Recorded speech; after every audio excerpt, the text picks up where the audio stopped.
ഇനി കാണാൻ പോകുന്ന മാംഗല്യം സീരിയലിൻ്റെ ലേറ്റസ്റ്റ് എപ്പിസോഡിൻ്റെ അറിവാണ്. അപ്പോൾ ഈ എപ്പിസോഡിനകത്ത് എല്ലാവരും പ്രതീക്ഷിക്കുന്ന ഒറ്റൊരു കാര്യം കുഞ്ഞുങ്ങളെ പരസ്പരം മാറ്റുന്ന കാര്യം. പക്ഷേ അതൊന്നും അല്ല എൻ്റെ പൊന്നു, ഇവിടുത്തെ വമ്പൻ ട്വിസ്റ്റ് എന്ന് പറയുന്നത് ധനുഷ് നന്ദനുമായിട്ടുള്ള സംസാരമാണ്. ഇങ്ങനെയും ആളെ പറഞ്ഞ് പറ്റിക്കാൻ PhD എടുത്ത ഒരു വ്യക്തിയെ നമ്മൾ ഇനി കണ്ട് കാണത്തില്ല എന്ന് പറയണം. അത്രയ്ക്കാണ്. അപ്പോൾ ഇതിൻ്റെ ഡീറ്റെയിൽ റിവ്യൂ അറിയുന്നതിന് മുന്നേ തന്നെ ഈ ചാനൽ ആദ്യമായിട്ട് കാണുന്നവരാണെങ്കിൽ ചാനൽ സബ്സ്ക്രൈബ് ചെയ്യാനും ബെല്ലൈക്കൺ പ്രസ് ചെയ്യാൻ നിങ്ങളുടെ കമൻസും ഷെയർസ് ലൈക്സിനും ആരും മറക്കണ്ടല്ലോ. ഇതുവരെ തന്നെ എല്ലാ സപ്പോർട്ടിനും വളരെയധികം ഒരു ബിഗ് താങ്ക്സും ഉണ്ട്. അപ്പോൾ ഇന്ന് എപ്പിസോഡ് തുടങ്ങുമ്പോൾ തന്നെ കാണുന്നത് നന്ദൻ ഈ ധനുഷിനെ കാണാനായി ജയിലിൽ വന്നിരിക്കുന്നത്. അപ്പം ധനുഷിനെ കാണാൻ നന്ദൻ എത്തിയിട്ട് സംസാരിക്കല്ലേ കുറേ നേരം. ആ സംസാരത്തിൻ്റെയൊക്കെ ഒടുവിൽ നന്ദൻ എന്താണ് ഭയങ്കര ദേഷ്യം അമർഷമാണ്. ധനുഷിനെ കാണുമ്പോൾ സമനില തെറ്റിപ്പോവാണ്. അപ്പം പറയുവാണ്, ധനുഷ് ഞാൻ ഇനി ഇവിടെ നിൽക്കുന്നില്ല, പിന്നെ ഇനി മേലെ എന്നെ കാണണോ സംസാരിക്കണമെന്ന് ആരോടും പറഞ്ഞു വിട്ടേക്കില്ല. അതും കൂടെ പറയാൻ വേണ്ടി തന്നെ ഇങ്ങോട്ടേക്ക് വന്നത്. തന്നെ ഇനി എനിക്ക് കാണാൻ താല്പര്യമില്ല. പിന്നെ താൻ എനിക്കൊരു പാഠം പഠിപ്പിച്ചെന്ന്, അതായത് കാണുന്നവരെല്ലാം കണ്ണടച്ചങ്ങ് വിശ്വസിക്കാൻ പാടില്ലെന്ന്. ആ പാഠം ഞാൻ എന്തായാലും ഉൾക്കൊണ്ടിട്ടുണ്ട്. അതെൻ്റെ ജീവിതകാലം വരെ ഞാൻ മറക്കത്തില്ല. അതെൻ്റെ മനസ്സിൽ ഞാൻ കുറിച്ചിട്ടിട്ടുണ്ട്. പിന്നെ ഇനി ഇങ്ങനെ ഒരിക്കലും തമ്മിൽ നമുക്കൊരു കൂടിക്കാഴ്ച കാണത്തില്ല എന്നിട്ട് നന്ദൻ ഗുഡ് ബൈ പറഞ്ഞിട്ട് അവിടെ നിന്ന് അങ്ങോട്ടേക്ക് മാറുകയാണ്. അപ്പം നന്ദൻ അങ്ങോട്ടേക്ക് പോകുമ്പോഴത്തേക്കും ഇവൻ പിറകെ നിന്ന് വിളിക്കുകയാണ്, നന്ദേട്ടാ എന്ന് വിളിക്കുമ്പോഴത്തേക്കും നന്ദൻ എന്താണ് ആ നിമിഷത്തിൽ നന്ദൻ ചെറുതായി ഒന്ന് അലിഞ്ഞു പോകും. കാരണം ഇത്രയും നാൾ നന്ദേട്ട എന്ന് വിളിക്കാൻ പെർമിഷൻ കൊടുത്തിട്ടും നന്ദൻ സാറേ എന്ന് വിളിച്ചവൻ നന്ദേട്ട എന്ന് ഇത്രയും തെറ്റുകൾ ചെയ്ത് ഇത്രയും കുറ്റത്തിൻ്റെ നടുവിൽ നിൽക്കുമ്പോഴും നന്ദേട്ട എന്ന വിളി എന്തിനാണോ എന്നോട് ഇരിക്കാൻ നോക്കിയിട്ട് നന്ദൻ നേരെ എന്താണ് ഈ ധനുഷിനടുത്ത് വരിക. കാരണം അപ്പം നന്ദൻ്റെ മുഖത്തിനകത്തും ഒരു ഇച്ചിരി റിയാക്ഷന് വ്യത്യാസമുണ്ട്. കാരണം നമ്മുടെ കൂടെ നിന്നവർ നമ്മുടെ വിശ്വാസം കൈപ്പറ്റിയവർ വീണ്ടും നമ്മുടെ വിശ്വാസം കൈപ്പറ്റിയെടുക്കാൻ അവർ ചതിച്ചെങ്കിലും അവർ ചെറിയ നമ്പറുകൾ മതിയാവുമല്ലോ. അത് തന്നെ ധനുഷ് ഇവിടെ ആ സൈക്കോളജി വർക്കാക്കുവാണ്. നന്ദൻ തിരിച്ച് വന്ന് അവനെ നോക്കുമ്പോഴത്തേക്കും അവന് മനസ്സിലായി എന്തായാലും ട്രിക്ക് വർക്കായി തുടങ്ങി. അവൻ്റെ ആ അന്നത്തെ ഒരു മുഖഭാവം കാണാം, അയ്യോ ഞാനൊരു തെറ്റും ചെയ്യാത്തവനാണേ, ഞാനൊരു പാവമാണ് എന്നൊരു മുഖത്തിൻ്റെ ഭാവത്തിൽ വെച്ചിട്ട് ധനുഷിൻ്റെ അനാഥാലയത്തിൽ വളർന്ന പുതിയ കഥകളുമായിട്ടാണ് ധനുഷ് വരുന്നത്. ഈ കഥകളുടെ ഒടുവിൽ ധനുഷിൻ്റെ വമ്പൻ ട്വിസ്റ്റുകളാണ് ഇരിക്കുന്നത്. അപ്പം ധനുഷ് എന്താണ്, എനിക്കറിയാം എത്രയോ നാളിന് മുന്നേ തന്നെ നന്ദേട്ട എന്ന് വിളിക്കാനായിട്ട് എനിക്ക് അതിനുള്ള അനുവാദം തന്നെയാണ്, പക്ഷേ ഇന്ന് വരെ ഞാൻ വിളിച്ചിട്ടില്ല. പക്ഷേ ഈ സാഹചര്യത്തിൽ എനിക്കത് വിളിക്കാതെ വയ്യ. നന്ദൻ സാറേ എന്ന് വിളിച്ചിട്ട് നന്ദേട്ട അതുകൊണ്ടാണ് വിളിച്ചത്. എനിക്ക് നന്ദേട്ടനോട് ഒറ്റൊരു കാര്യം പറയാനുള്ളൂ. മാഡം പറഞ്ഞ എല്ലാ തെറ്റുകളൊന്നും ഞാൻ ചെയ്ത തെറ്റുകളല്ല എന്ന് വെച്ച് നന്ദേട്ട ഞാൻ ഒരിക്കലും തെറ്റ് ചെയ്തിട്ടില്ല എന്നൊന്നും ഞാൻ അങ്ങനെ സ്ഥാപിക്കാനായി നിൽക്കുന്നില്ല. പക്ഷേ എൻ്റെ കയ്യിൽ നിന്ന് തെറ്റുകൾ വന്നിട്ടുണ്ട് എന്ന് വെച്ച് ഞാൻ സച്ചി സാറിനെ തട്ടിക്കൊണ്ട് പോകുകയോ അല്ലെങ്കിൽ സന്ധ്യയെ തട്ടിക്കൊണ്ട് പോയതോ അതൊന്നും ഞാൻ ചെയ്ത തെറ്റുകളല്ല. അത് എൻ്റെ മേൽ മനഃപൂർവ്വം കെട്ടിച്ചമച്ചിരിക്കുന്നതാണ്. പിന്നെ ഇതൊക്കെ ഞാൻ പറയാൻ വേണ്ടിയിട്ടാണ് നന്ദേട്ടനെ ഒന്ന് കാണുന്നത്. കാരണം നന്ദേട്ട ഒരിക്കലും വിചാരിക്കില്ല ഞാൻ നന്ദേട്ടനെയോ ഞാൻ അത്രമാത്രം സ്നേഹിച്ച എൻ്റെ സ്നേഹിയോ ഞാൻ ചതിച്ചെന്ന് മാത്രം നിങ്ങളുടെ മനസ്സിൽ കാണുമല്ല. ഇതെല്ലാം അറിഞ്ഞിട്ട് എന്നെ ഇവിടെ ഇട്ട് കൊല്ലുന്ന എന്ത് വേണമെങ്കിൽ ചെയ്തോട്ടെ, അതൊന്നും എനിക്കൊരു പ്രശ്നമല്ല. പക്ഷേ ഈ പറയുന്ന കാര്യങ്ങൾ ഞാൻ ചെയ്യാത്ത കാര്യങ്ങളും കൂടെ എൻ്റെ മേലെ അടിച്ചേൽപ്പിച്ച് ഞാൻ നിങ്ങളൊക്കെ മനഃപൂർവ്വം എല്ലാ രീതിയിലും വഞ്ചിച്ചത് നിങ്ങൾ കരുതാൻ പാടില്ല. ഞാൻ ചെയ്ത തെറ്റുകൾ പലതുണ്ട്. ഷാഹിർ മുഹമ്മദ് എന്ന ഞാൻ ധനുഷ് എന്ന പേര് നിങ്ങളുടെ മുന്നിൽ വന്നത് ഒന്നാമത് തെറ്റാണ്. പിന്നെ എൻ്റെ അച്ഛൻ അമ്മ സഹോദരി എന്നൊക്കെ ഞാൻ കൊണ്ടുവന്നൊക്കെ അതിൻ്റെ സാഹചര്യങ്ങൾ കൊണ്ട് അല്ലെങ്കിൽ എൻ്റെ നിവൃത്തികേട് കൊണ്ട് ഞാൻ ചെയ്തു പോയ തെറ്റുകളാണ്. നന്ദേട്ടൻ ഇതൊന്നും മനസ്സിലാക്കണം. എന്തിന് ഞാൻ മുന്നേ വർക്ക് ചെയ്ത ഓഫീസിനകത്ത് ആ ഒരു പെങ്കൊച്ച് അങ്ങനെയൊക്കെ ചെയ്തതിൻ്റെ പിറകിലൊന്നും സത്യസന്ധമായിട്ട് ഞാൻ പറയാലോ, അതിൻ്റെ പിറകിലൊന്നും ദൈവത്തിനാണ്, ഞാനല്ല നന്ദേട്ട. ഞാൻ അങ്ങനത്തെ ഒരു കാര്യം ചെയ്തിട്ടില്ല. അതിൻ്റെ യഥാർത്ഥ കുറ്റവാളിയെ കുറേ വർഷങ്ങൾക്ക് ശേഷമാണ് പോലീസ് കണ്ടെത്തുന്നത്.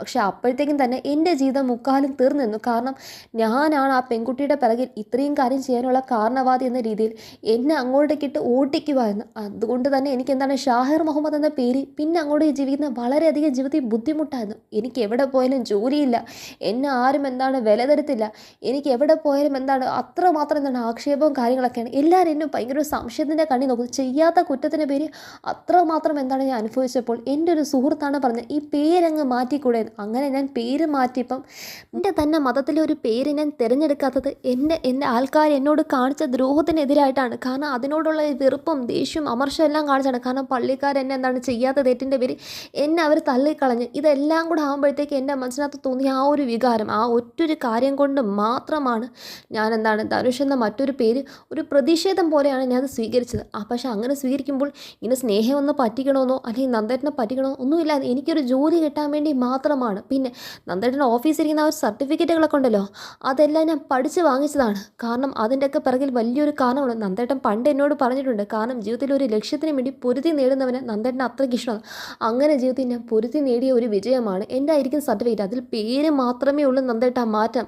അല്ലാതെ അതിൻ്റെ വിജയങ്ങളൊക്കെ ഞാൻ സ്വന്തമായി എൻ്റെ കഴിവ് കൊണ്ട് നേടിയെടുത്ത ഞാൻ ജീവിതത്തിൽ എത്രമാത്രം ബുദ്ധിമുട്ടുകൾ അനുഭവിച്ചെന്നൊന്നും നന്ദേട്ടന് പറഞ്ഞാൽ മനസ്സിലാക്കില്ല. അത്രമാത്രം ബുദ്ധിമുട്ട് ഞാൻ അനുഭവിച്ചിട്ടുണ്ട്. കാരണം ഞാൻ നന്ദേട്ടൻ കാണുന്ന പോലെ ഒരു ജീവിതം അല്ലായിരുന്നു എൻ്റേത്.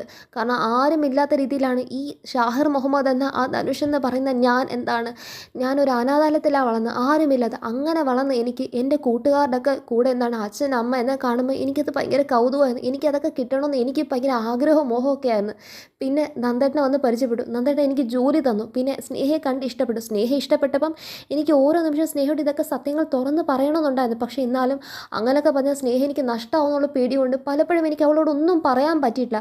അങ്ങനെ ഉണ്ടായ സമയത്ത് ആരോരുമില്ലാത്ത ഒരുത്തൻ്റെ കയ്യിലേക്ക് നിങ്ങൾ നിങ്ങളുടെ പെങ്ങളെ പിടിച്ചു തരുമോ, പിന്നെ മതം, ഇതെല്ലാം കൊണ്ട് എനിക്ക് മനസ്സിൽ പേടിയെന്ന്. അങ്ങനെയാണ് എനിക്കിങ്ങനെ അച്ഛൻ അമ്മ സഹോദരൻ എന്നൊക്കെ പലവരെയും കൊണ്ട് വേഷം കെട്ടിക്കേണ്ടി വന്നത്. അതെനിക്ക് സ്നേഹം നഷ്ടപ്പെടാതെ ഇരിക്കാൻ വേണ്ടി മാത്രം ഞാൻ ചെയ്തൊരു കാര്യമാണ്.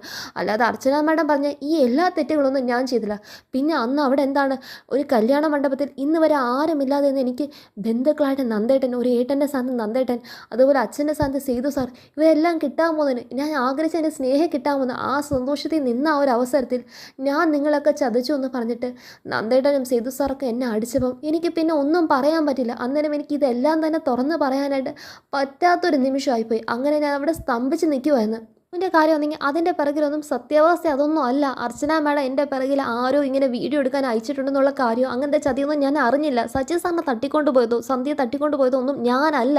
ഞാൻ അങ്ങനത്തെ തെറ്റുകളൊന്നും ചെയ്തിട്ടില്ല. അത് നന്ദേട്ടൻ അറിയണം. ഇതൊക്കെ അർച്ചന മാഡത്തിൻ്റെ കൂട്ടുകാരെ കളക്ടറും എല്ലാവരും കൂടി ചെന്നിട്ട് മനഃപൂർവ്വം എൻ്റെ ഭാഗത്ത് ഈ തെറ്റുകളൊക്കെ അടിച്ചമർത്തി അവർ ചെയ്തൊരു നാടകം മാത്രമാണ് ഇതൊക്കെ. അല്ല സച്ചിൻ സാറിനെ ആ സമയത്ത് അർച്ചന മാഡം കൊണ്ടുവരുന്നു അതൊന്നും ഞാൻ അറിഞ്ഞില്ല. കല്യാണം മുടക്കാൻ അവർ പല രീതിയിൽ ശ്രമിച്ചു. എന്നിട്ട് ഒന്നും നടക്കാതായപ്പോഴാണ് അവർ ഈ കല്യാണത്തിന് ഇങ്ങനെ രീതിക്കകത്ത് എൻ്റെ പിറകിലുള്ള ഈ കാര്യങ്ങളൊക്കെ പുറത്തു കൊണ്ടുവന്ന് ഇത് ചതിച്ചെന്നാണ്, ഈ കല്യാണം ഇല്ലാതാക്കിയതാണ്. അല്ല നന്ദേട്ടാ, ഇതൊന്നും ഞാൻ ചെയ്തല്ല. പിന്നെ ബിജുവിൻ്റെ കാര്യമാണെങ്കിൽ എനിക്ക് ബിജുവിനെ പരിചയം ഇങ്ങനെയൊന്നുമല്ല. ബിജുവിനെ സച്ചിൻ സാറിനെ തട്ടിക്കൊണ്ട് പോകാൻ വേണ്ടിയിട്ട് ഞാൻ പരിചയപ്പെട്ടതൊന്നുമല്ല. ബിജുവിന് എനിക്ക് മുന്നേ തന്നെ അറിയാവുന്ന, അത് കോടതി വളപ്പിൽ വെച്ചൊക്കെ പലവട്ടം കണ്ടുള്ള പരിചയമാണ്. കാരണം ആ പെങ്കൊച്ചിൻ്റെ പിറകെ ഞാൻ ചെയ്യാത്തൊരു കാര്യത്തിന് എന്നെ തെറ്റ് ആരോപിച്ചപ്പം ഞാൻ പലവട്ടം കോടതി കയറി ഇറങ്ങേണ്ട വന്നിട്ടുണ്ട്. ആ സമയത്ത് അവിടെ വെച്ച് കണ്ടുള്ള ഒരു സൗഹൃദ ബന്ധം മാത്രം. എന്നിട്ട് ബിജു എന്നോട് ഇപ്പോഴാണ് പറഞ്ഞത് അവൻ്റെ കൊച്ചിന് വയ്യ അങ്ങനെയൊക്കെ പറഞ്ഞിട്ട് എൻ്റെ അടുത്ത് കുറച്ച് കാശ് കടം ചോദിച്ചു. അങ്ങനെ കാശ് കൊടുക്കാൻ ഞാൻ പോയപ്പം എൻ്റെ പിറകെ അർച്ചന മാഡം അയച്ചെന്ന് ആരെയോ കൊണ്ട് ഈ വീഡിയോ എടുത്ത് ആ നന്ദേട്ടനെ കാണിച്ച് തെറ്റിദ്ധരിപ്പിച്ചു. അല്ല സച്ചി സാറിനെ പിടിച്ചുകൊണ്ട് പോകാൻ വേണ്ടിയിട്ടൊന്നും ബിജുവിനോട് പൈസ കൊടുത്ത് ഏൽപ്പിച്ചിട്ടുമില്ല. ഞാൻ അങ്ങനത്തെ ഒരു തെറ്റ് ചെയ്തിട്ടില്ല. നന്ദേട്ടൻ ഞാൻ പറയുന്നൊന്ന് വിശ്വസിക്കണം. ഇത്രയും കാര്യങ്ങളും എനിക്ക് നന്ദേട്ടനെ അറിഞ്ഞിരിക്കണം എന്നുണ്ടായിരുന്നു. കാരണം ഇതെല്ലാം ഞാൻ നന്ദേട്ടനെ മനഃപൂർവ്വം ചതിച്ചു എന്ന ഒരു കാര്യം നന്ദേട്ടനും സ്നേഹമൊക്കെ ചിന്തിക്കുമ്പോൾ നിങ്ങൾ എന്നെ ശരിക്കും വെറുക്കും. നിങ്ങളെന്നെ വെറുത്തോ, എനിക്കതൊന്നും കുഴപ്പമില്ല. പക്ഷേ അങ്ങനെ വെറുക്കുമ്പോഴും എന്നെ ഇനി ഇവിടെ ഇട്ട് തല്ലി കൊന്നാലും എന്നെ ഇനി തൂക്കി കൊന്നാലും ശരി തന്നെ, ഞാൻ നിങ്ങളെ ചതിച്ചിട്ടില്ല എന്നുള്ള കാര്യം നിങ്ങളെ ഞാൻ അറിയിക്കണമല്ലോ. ഞാൻ ചെയ്ത തെറ്റുകൾ ചെയ്തില്ല എന്ന് പറയുന്നത്. ഞാൻ തെറ്റുകൾ ചെയ്തു, അതെൻ്റെ സാഹചര്യം മുഖാന്തരം എനിക്ക് ചെയ്യേണ്ട വന്ന കാര്യമാണ്. കാരണം ജോലിയില്ല നട്ടോട്ട് ഓടിയപ്പം ഇങ്ങനെയൊക്കെ എൻ്റെ അവസ്ഥ കൊണ്ട് ചെയ്യേണ്ട വന്നതാണ് നന്ദേട്ടാ. പിന്നെ എൻ്റെ പേര് ഞാൻ മാറ്റിയെന്ന് പറയുമ്പം അത് ഞാൻ നിയമപരമായ രീതിയിൽ തന്നെയാണ് എൻ്റെ പേരുകൾ, എൻ്റെ എല്ലാ സർട്ടിഫിക്കറ്റും മാറ്റിയിരിക്കുന്നത്. അവിടെ ഇരിക്കുന്ന നന്ദേട്ട ഓഫീസിൽ ഇരിക്കുന്ന എല്ലാ സർട്ടിഫിക്കറ്റും ഞാൻ പഠിച്ചു നേടിയ ഒരു കാര്യമാണ്. എൻ്റെ ജീവിതത്തിൻ്റെ പ്രതിസന്ധികൾ എല്ലാത്തിനോടും പൊരുതി നേടിയ വിജയമാണ്. നന്ദേട്ടൻ പണ്ട് പറഞ്ഞിട്ടില്ലേ, നന്ദേട്ടൻ അങ്ങനെ ജീവിത പ്രതിസന്ധിയോട് പൊരുതി നേടുന്ന വിജയത്തിന് അത്രമാത്രം ഇഷ്ടമാണ്. അങ്ങനെ എൻ്റെ കൈവശം ആക്കിയെടുത്ത വിജയങ്ങളാണ് ആ കാണുന്ന ഓരോന്നും. കാരണം എനിക്ക് റാങ്ക് ഹോൾഡർ ആവാൻ പറ്റി. ഇത്ര കാര്യം അത്ര കഷ്ടപ്പെട്ട് ചെയ്ത നന്ദേട്ട. അല്ലാതെ നിങ്ങൾ ചതിക്കാൻ വേണ്ടിയിട്ട് മനഃപൂർവ്വം ഒന്നും ഇങ്ങനെ ഞാൻ ചെയ്ത് നിങ്ങളുടെ വീട്ടിൽ വന്ന് കയറിയതല്ല. അത് നന്ദേട്ടൻ മനസ്സിലാക്കണമെന്ന് ഇവിടെ പറഞ്ഞ് കാണിക്കുന്നത്. പിന്നെ കാണിക്കുന്ന നേരെ സന്ദീപിൻ്റെ ആതിരയുടെ കാര്യമാണ്. അപ്പോൾ ആതിരയുടെ കുഞ്ഞിനാണെങ്കിൽ ഭയങ്കര കരച്ചിൽ, ഞാൻ ഭയങ്കര കരച്ചില്ല. അപ്പം ആതിര നോക്കുന്നു, മീര ചേച്ചി നോക്കുന്നു. അപ്പോൾ എല്ലാവരും നോക്കിയിട്ട് സമാധാനിപ്പിക്കാൻ പറ്റില്ല. അപ്പം ഈ സമയത്തൊന്നും അർച്ചന അവിടെ ഇല്ല. അപ്പോൾ ആതിരയ്ക്ക് ഭയങ്കര ടെൻഷൻ. അങ്ങനെ ആ പറയുന്ന ഗൈനൊക്കെ വന്ന് നോക്കുവാണ് കുട്ടിക്ക് എന്താണെന്ന് നോക്കുമ്പോഴത്തേക്കും കുട്ടിക്ക് ചെറിയ രീതിയിൽ ഒരു ബ്രീതിങ് പ്രോബ്ലം ഉണ്ട്. അതുകൊണ്ട് കുറച്ച് നേരം ഇൻക്യുബേഷനിൽ വെച്ച് കഴിഞ്ഞാൽ അങ്ങ് മാറുന്നു പറഞ്ഞിട്ട് നേരെ ഇൻക്യുബേഷനിലേക്ക് വെക്കാനായിട്ട് കൊണ്ടുപോകും.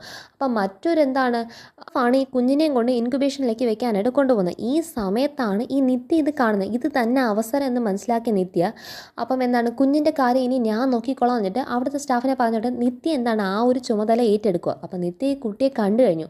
ഇനി അടുത്ത ചെയ്യുന്ന നിത്യ നേരെ ജയരാമൻ്റെ റൂമിൽ പോയിട്ട് അയാളുടെ കൊച്ചിനെ ഇതുപോലെ ചെറിയ രീതിയിൽ കരച്ചില്ല. അപ്പം ബ്രീതിങ് പ്രോബ്ലം കാണും.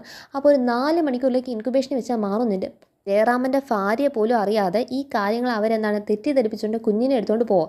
ഈ കുഞ്ഞിനെ എടുത്തുകൊണ്ട് ഇവർ പോകുന്ന സമയത്താണ് സന്ദീപ് അങ്ങോട്ടേക്ക് വരുന്നത്. അപ്പോൾ സന്ദീപ് വരുമ്പോഴത്തേക്കും സന്ദീപ് റൂമിലേക്ക് വരുമ്പം ആതിരോട് കുഞ്ഞിനെ ചോദിക്കുമ്പോൾ കുഞ്ഞിന് ഇങ്ങനെയൊക്കെ സംഭവിച്ചെന്ന് പറയുന്നു. സന്ദീപ് താനൊന്ന് പോയി നോക്കട്ടോ, ഭയങ്കര കരച്ചിലായെന്ന് അവളെന്ന് പറയുമ്പോഴത്തേക്കും സന്ദീപ് അങ്ങോട്ടേക്ക് എന്താണ് ആ ഇൻക്യുബേഷൻ റൂമിലേക്ക് പോകാനായി പോകുന്നതും അപ്പോഴത്തേക്ക് ഈ പറയുന്ന നിത്യ എന്താണ് 2 കുട്ടികളുടെയും കയ്യിലെ നെയിം ലേബൽ മാറ്റിക്കഴിഞ്ഞു. അവർക്ക് അവരവരുടെ പാരൻസ് മേടിച്ച് കൊടുത്ത ആ ഒരു ടവൽ ഉണ്ടല്ലോ, അപ്പം ഒരു കുട്ടിയുടെ ടവൽ ഇപ്പോഴത്തെ കുട്ടിക്കാക്കി, ഇപ്പോഴത്തെ കുട്ടിയുടെ ടവൽ അപ്പുറത്തെ കുട്ടിക്കാക്കി, അങ്ങനെ 2 പേരെന്താണ് മാറ്റി മറിച്ച് വെച്ചിട്ട് ഇതിൽ 1000 ബേബീസിൻ്റെ സ്റ്റോറി പോലത്തെ ആ ഒരു ചെറിയൊരു ഹിൻ്റാണ് ഇവിടെ പോകുന്നത്. അപ്പം എന്താണ് അങ്ങോട്ടേക്ക് ഇങ്ങോട്ടേക്ക് മാറ്റി വെച്ചിട്ട് നേരെ എന്താണ് ഈ നിന്ന് കഴിയുന്ന ആ ഒരു സെക്കൻഡിനെ തന്നെ സന്ദീപ് ആ റൂം തുറന്ന് വരുന്നതും ഇവളങ്ങ് ഞെട്ടി നിൽക്കുമോ, കാരണം പേടിച്ച്. കാരണം എങ്ങാനും സന്ദീപ് കണ്ടോ, അപ്പോഴത്തേക്ക് സന്ദീപ് കണ്ടില്ല. സന്ദീപ് കാണുന്നതിന് മുന്നേ തന്നെ അവൾ ആ തീർത്ത കാര്യങ്ങൾ ചെയ്ത് തീർക്കുന്നതും ഒറ്റ സെക്കൻഡേ ഉള്ളൂ. അപ്പോൾ സന്ദീപ് ആ കുഞ്ഞിന് എന്താണ് ഇപ്പം അല്ല ഇങ്ങോട്ടേക്ക് കയറാൻ പാടില്ല, ഇങ്ങോട്ടേക്ക് എന്താണ് വിസിറ്റേഴ്സിന് എന്താണ് അലൗഡ് അല്ല, നിങ്ങൾ റൂമിൽ നിന്ന് പോകണം. അപ്പം സന്ദീപ് അങ്ങ് പോവാണ്.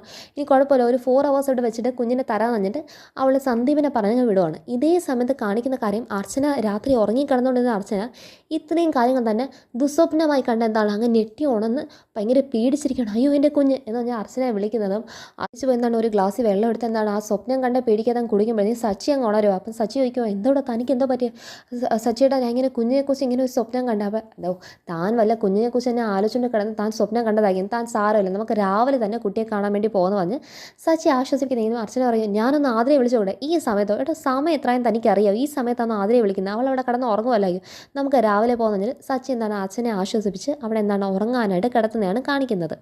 ഇനി കാണാൻ പോകുന്ന മാംഗല്യം ലേറ്റസ്റ്റ് എപ്പിസോഡ് റിവ്യൂ. അപ്പോൾ എല്ലാവരും കാണുക, ചാനൽ ലൈക്കാനും സബ്സ്ക്രൈബ് ചെയ്യാനും ബെല്ലൈക്കൻ പ്രസ് ചെയ്ത് കമൻസ് ആൻഡ് ഷെയർസ് ലൈക്സിന് ആരും മറക്കണ്ട കേട്ടോ. ബൈ.